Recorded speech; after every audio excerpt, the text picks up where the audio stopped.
Muslims escaped Mecca before facing extinction, but they would continue to be in mortal danger for the next 5 years in Medina.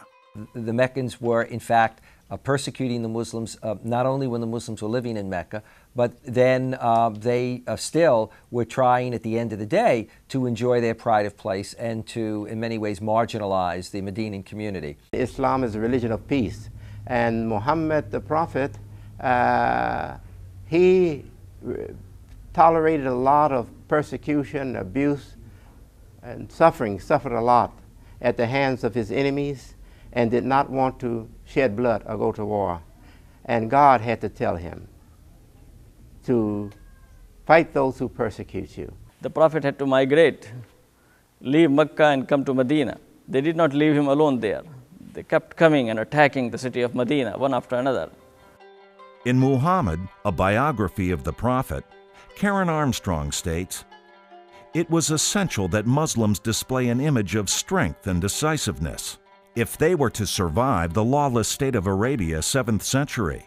In Medina, whenever the Prophet heard that one tribe, urged by Mecca propaganda, was preparing to invade Medinan territory, he would march aggressively to forestall the attack, and the opposition tended to melt away as soon as the Muslims arrived."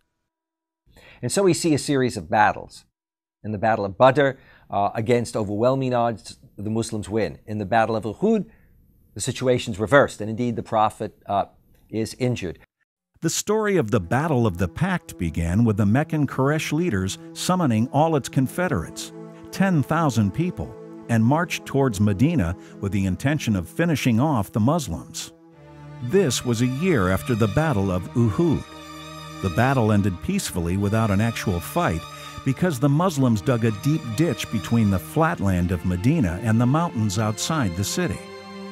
They strategically placed their soldiers on the mountainous side and along this ditch.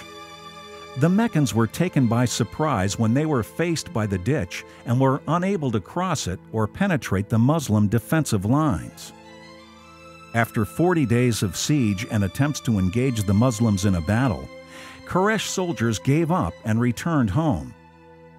Muslims believed their struggle, or jihad, paid off in preventing another bloodbath and a major loss of life. War has to be avoided as much as possible. For this reason, Islam said that you should be strong. If you are strong, your enemies will not attack you. There will be no war.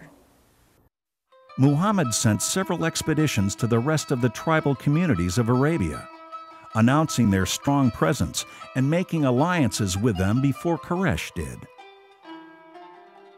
Although these early battles made a significant psychological outcome, the resulting casualties were quite small. With all three battles combined, casualties from both sides were less than 200 people.